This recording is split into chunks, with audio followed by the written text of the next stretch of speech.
Yo, what's going on, Foot Clan? It's your dude, the Shredder here. So today I'm talking about the concept of going second.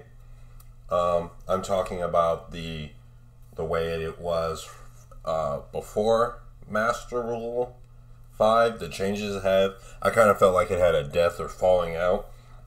The reason I'm talking about it was I was going to talk about it before this happened with the striker list, but now it's just a perfect time to talk about it and like what it did.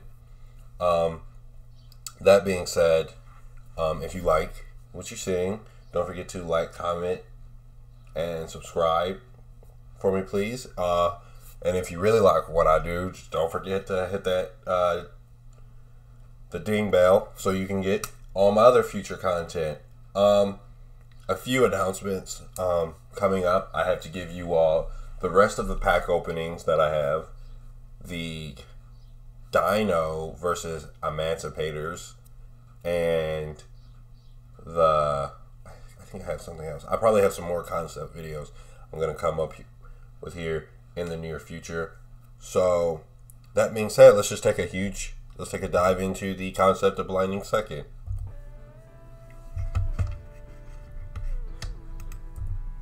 So I kind of said earlier with the release of Master Rule 5, there was kind of a death, and the death in going second was everyone wanted to obviously go first. So you would think, well, now this should be a time you would think that would be the shocking value, which it is.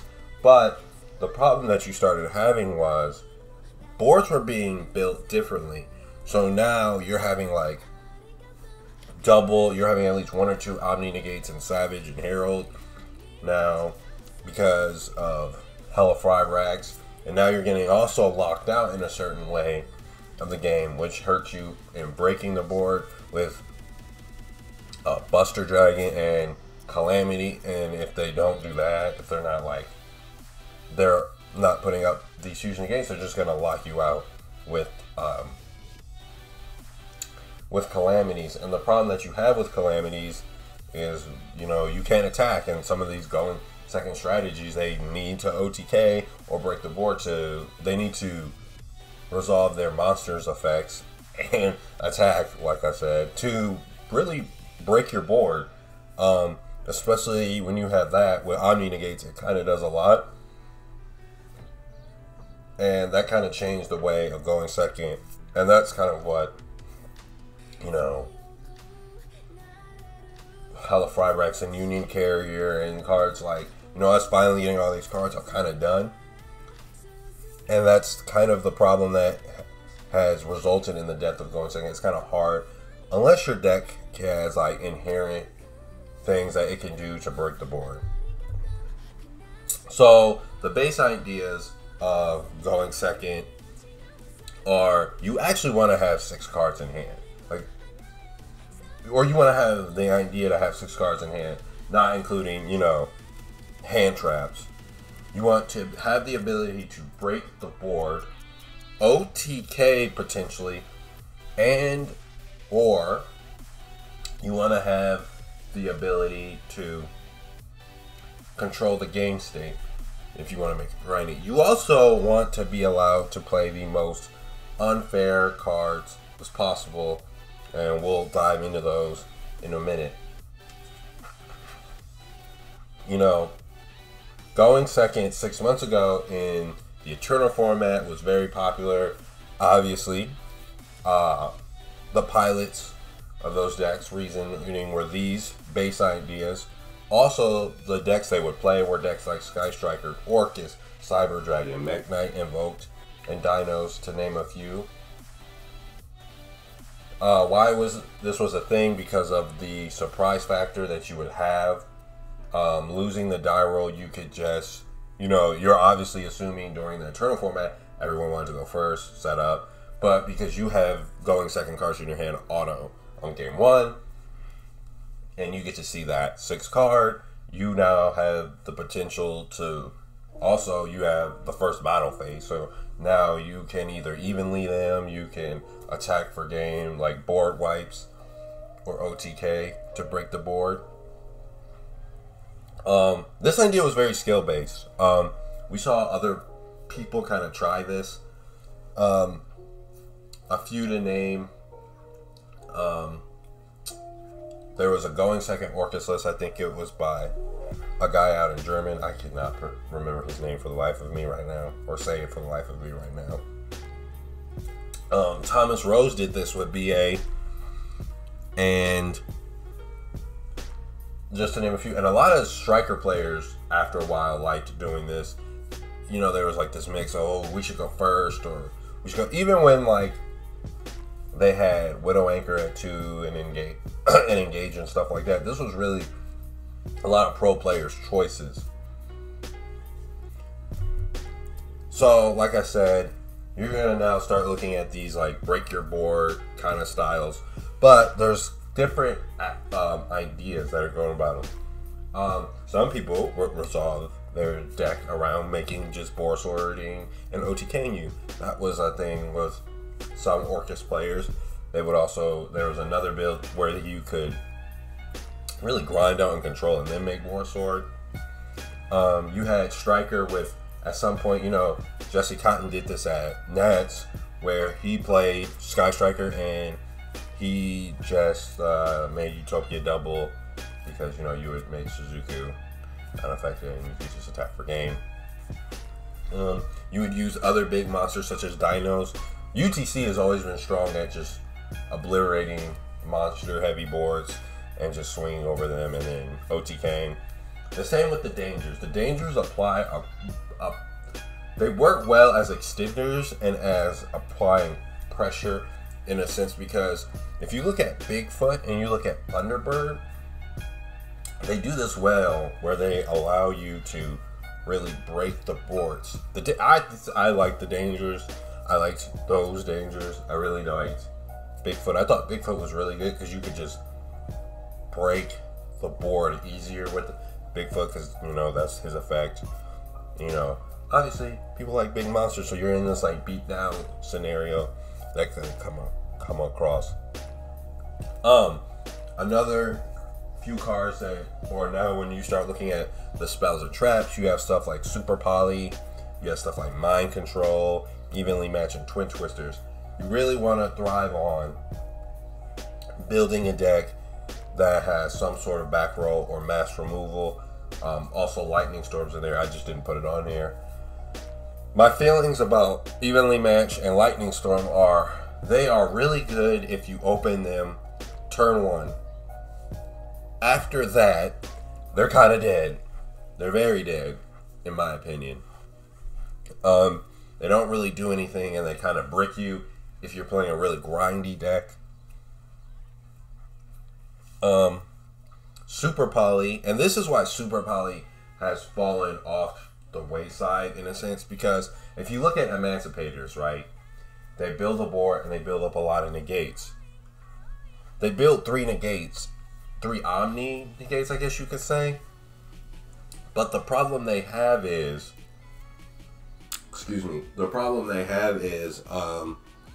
when you have those Omni negates, but then when you have the Buster Lock, that card's kind of dead, and you can't, and you're trying to do everything to just get rid of it. Like, and if you can't get rid of it, you can't, you know, it's a Super Poly. It kind of skips Super Poly. It's kind of broken that it skips Super Poly.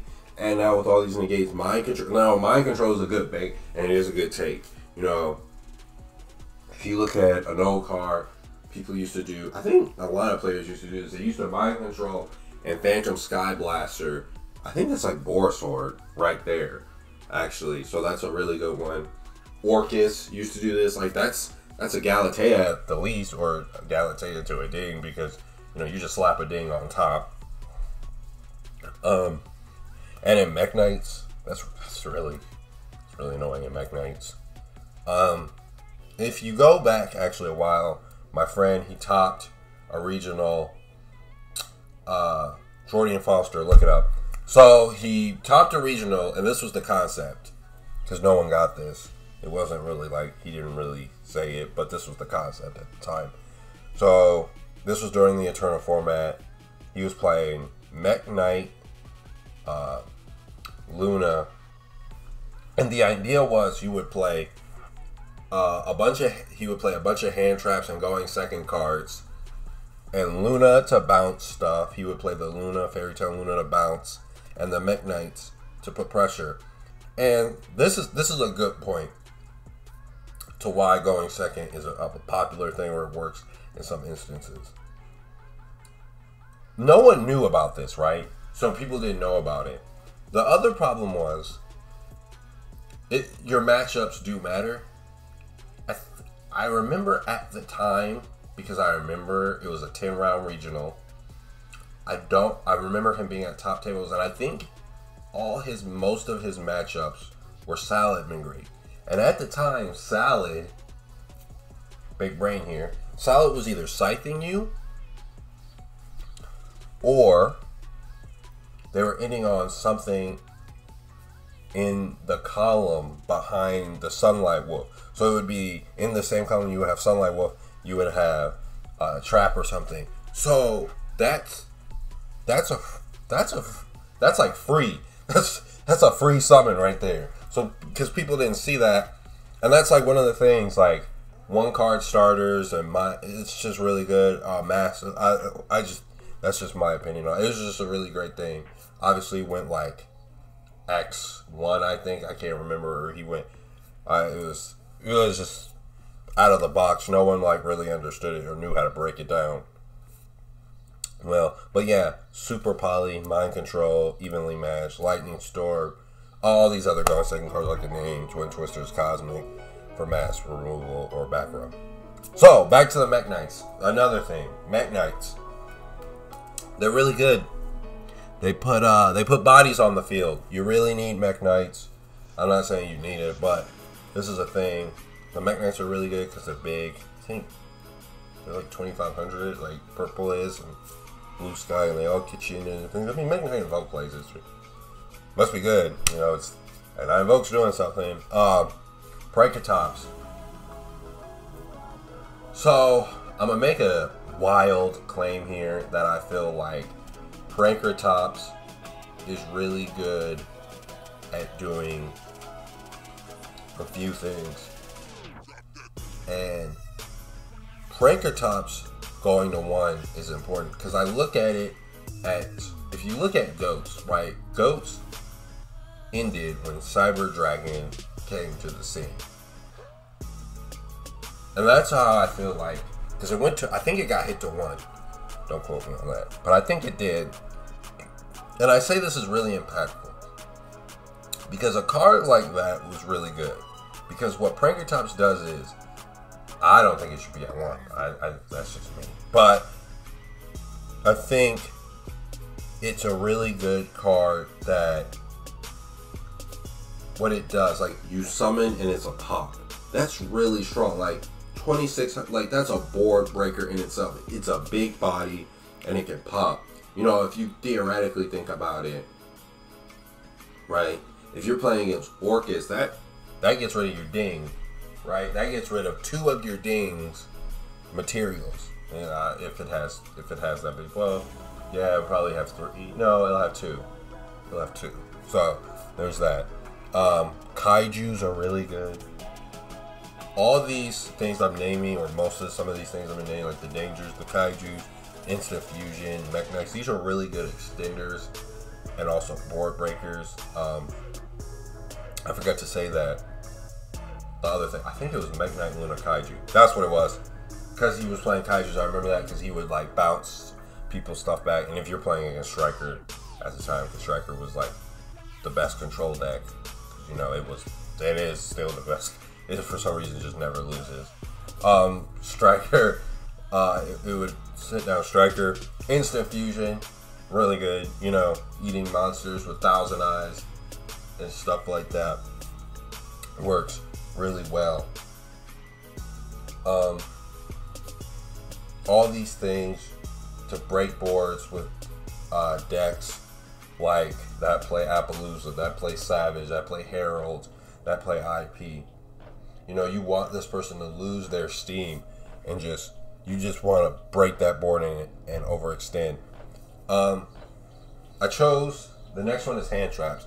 And the reason why these hand traps matter are because Ogre and Gamma can be played offensively and defensively. I know Ogre sees its play in and out of formats. It's like when it's good, it's good. When it's bad, it's bad. I like Ogre's my favorite hand trap. I like Ogre. Gamma's so good because on your turn, it's really good. Because the idea is if you activate Gamma, then you get what do you get? You get like a Link 2. And you get you get an 8. It's really good. Imperm also, if you ever want to break an Orcus board, you go Imperm Cosmic and you're there. Because they would have IP. And then you go Cosmic to Babel. And then they got a chain to that. So now you've gotten all their disruptions out of the way. Phantasme, really good at drawing cards. Obviously, we know that. And fixing your hand. Back to the Ogre thing. You can always use Ogre as a way to... I think there was a going second Draco list from a while ago. I think it was Justin Singh. He did this. He would play Ogre to... he would normal summon Ogre. Because he played like 2 other hand traps. He played this and Ogre. He played Ogre and Cherries. And he would use Ogre. He would normal Ogre as like a disruption and use the Draco cards. But he was also like playing Cherries, to obviously do Cherries stuff. So decks that inherently work well with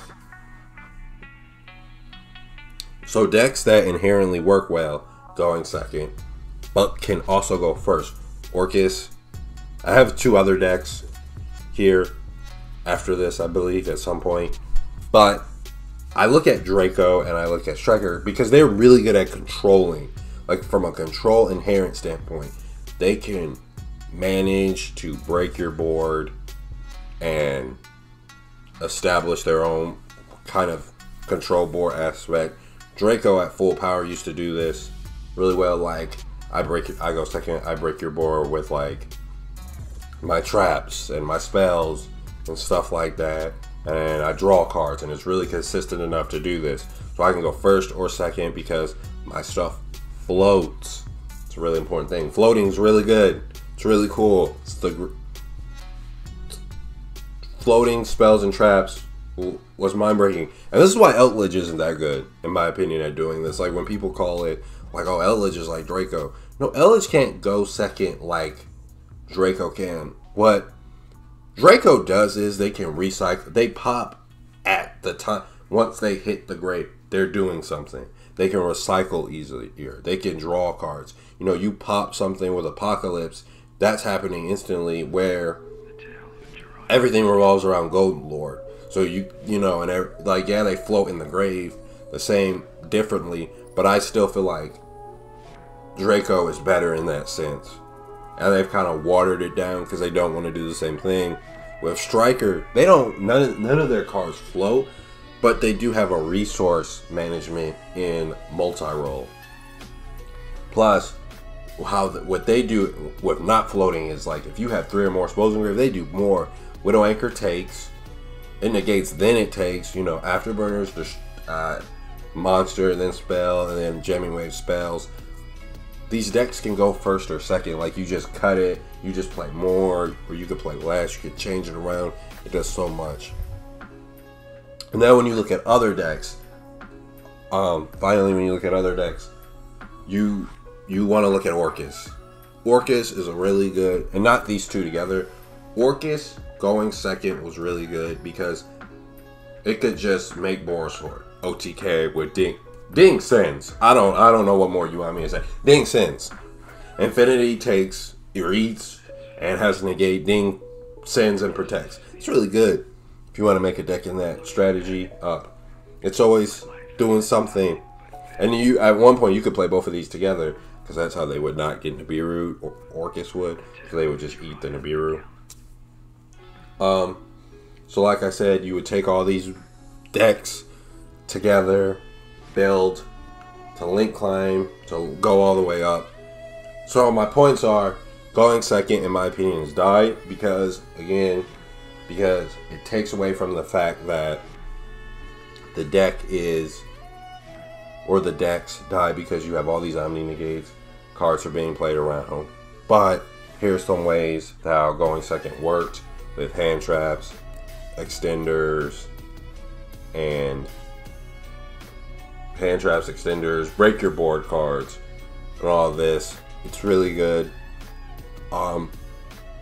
Yeah, so I hope you all enjoyed, and you all have a great day. See ya.